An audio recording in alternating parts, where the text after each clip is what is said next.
Seguimos entonces, estamos acá, ¿cierto? Entonces, ¿qué parámetros se miden o se valoran para evaluar la probabilidad? Primero, el número de personas, luego si existen o no, no existen procedimientos y qué tan bien hechos están. Tercero, la capacitación del personal encargado de la seguridad.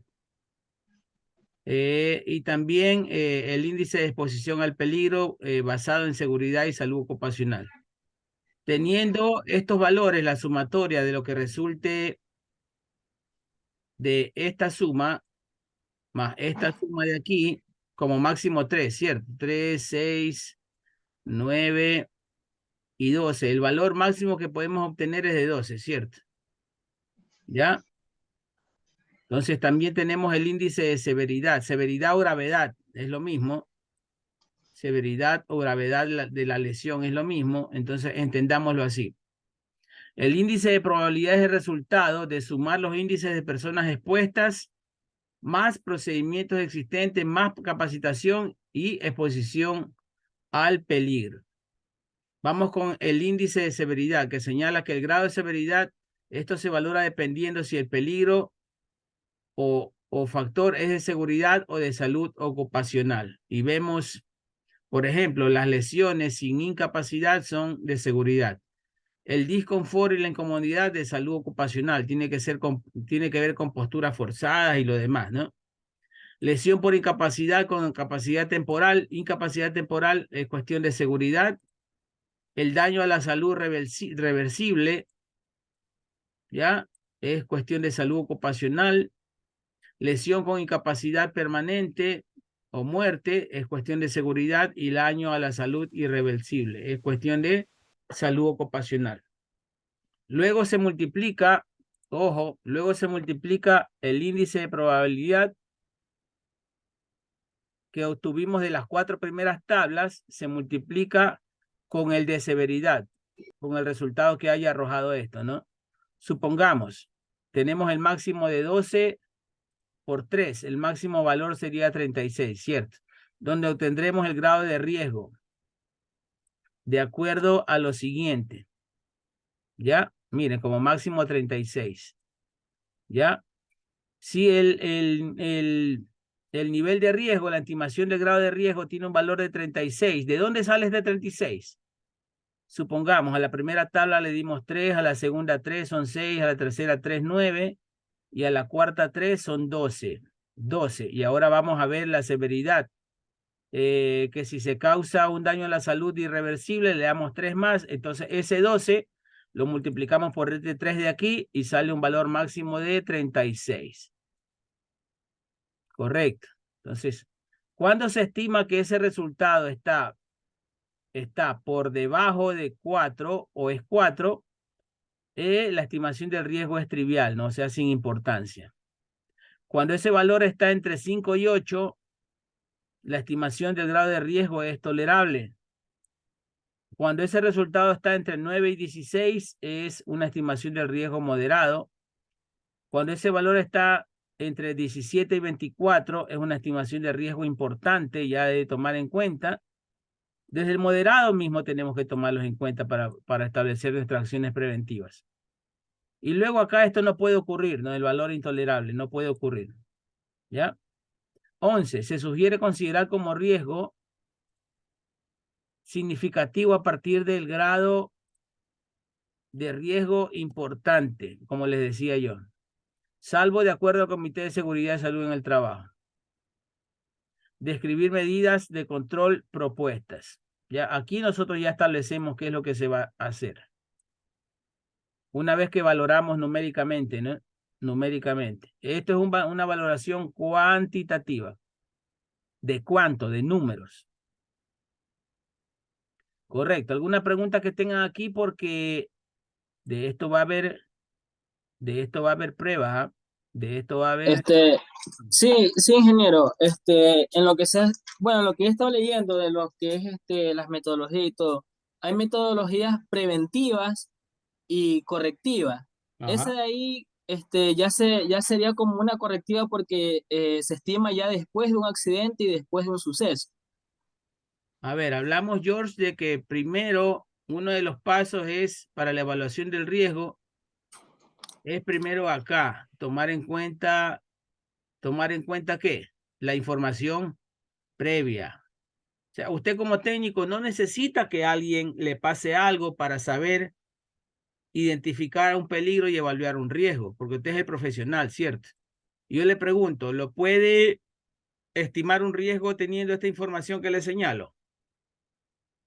Peligros conocidos, Sí, característicos de nuestras actividades. Entonces, si nosotros estamos en la capacidad de esta información, que es el primer paso que nos dictan para hacer un buen trabajo, la información previa, nosotros sí podemos establecer ya un valor preestablecido. Entonces, no tenemos que esperar a que a alguien le ocurra algo y darle valor a esto. Por ejemplo, para que ocurra, después de haber ocurrido algo, no te vas a enterar recién de cuántas personas pueden estar expuestas, ¿cierto? Esa información la tenemos con anterioridad, con mucha anterioridad. Luego, saber si los procedimientos existentes son satisfactorios, ¿ya? Existen, pero no son satisfactorios o no existen, también lo sabes con anterioridad. Correcto, ¿ya? La capacitación, por ejemplo. Si el personal encargado de controlar los peligros está capacitado parcialmente o no está entrenado, también lo sabemos. Para eso hay información previa. Y acá, la exposición al peligro también la sabemos nosotros si se está llevando a cabo de manera correcta. Entonces, aunque, aunque las medidas que vayamos a tomar son reactivas después de que ocurre, toda esta información nosotros contamos con ella antes de que ocurra el suceso no deseado. Correcto. ¿Ya? Por ejemplo, aquí sí, la severidad sí. La severidad de este factor es ya reactivo. Correcto, pero sí podemos calcular, decir, a ver, por ejemplo, este trabajador eléctrico trabaja en un poste de 11 metros, George, ¿ya? Y si no usa cinturón de seguridad, si está en malas condiciones su escalera, tú puedes estimar o no el grado de la lesión, el nivel de lesión que va a sufrir ese trabajador. Estamos hablando de 11 metros.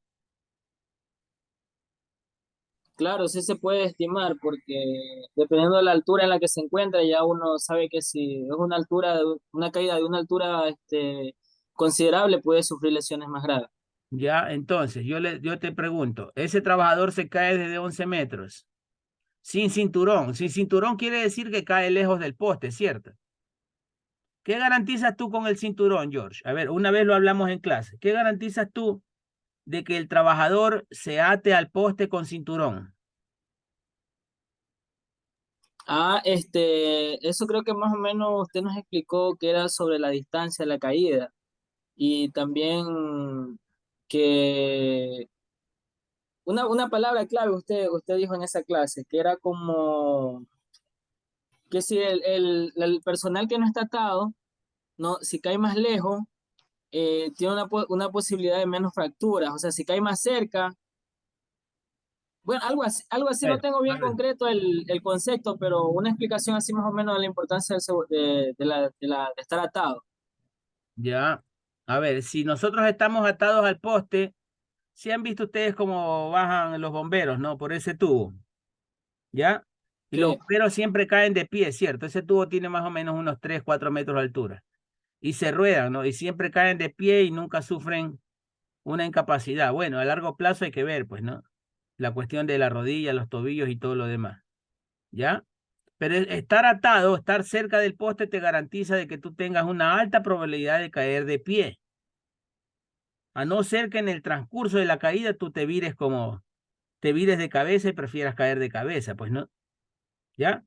Pero si caes lejos del poste, si no tienes cinturón, ese es casi seguro que vas a caer de cabeza.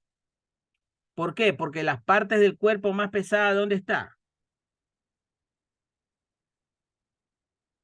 ¿Cuál es la parte del cuerpo más Cabeza, pesada? La cabeza, ya, ¿cierto? La cabeza. claro. la cabeza. Entonces, si tú caes distante del poste y tienes una distancia que te permita que el cuerpo se te vire o gire, ya es casi seguro que vayas a caer de cabeza. Entonces, es mejor estar atado al poste en caso de caídas.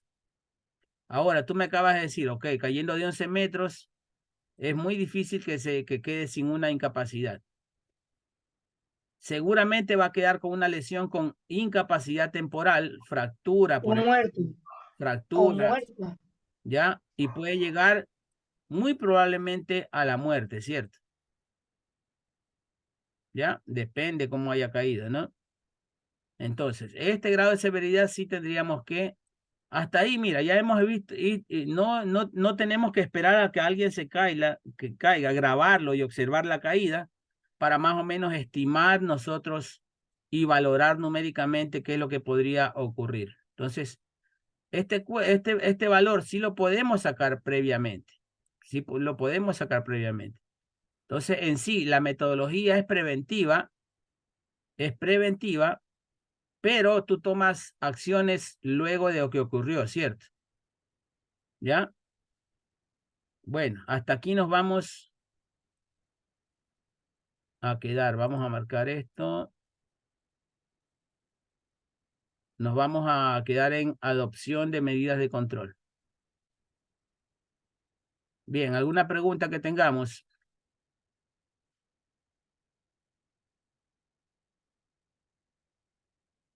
Melanie, ¿alguna pregunta? No, ninguna pregunta. Oh. Mora Jaime, que lo veo, pero activo, activo.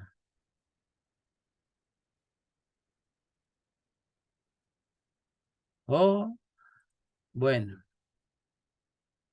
ya me salgo nomás porque después me contagia mucho la alegría. Bueno, pasen bien, ¿ah? Luego nos vemos el día miércoles. Muchas gracias, Master, por Ok, todo. ingeniero, gracias. Gracias. Gracias. Estén atentos al Moodle. Matricúlense. Ok.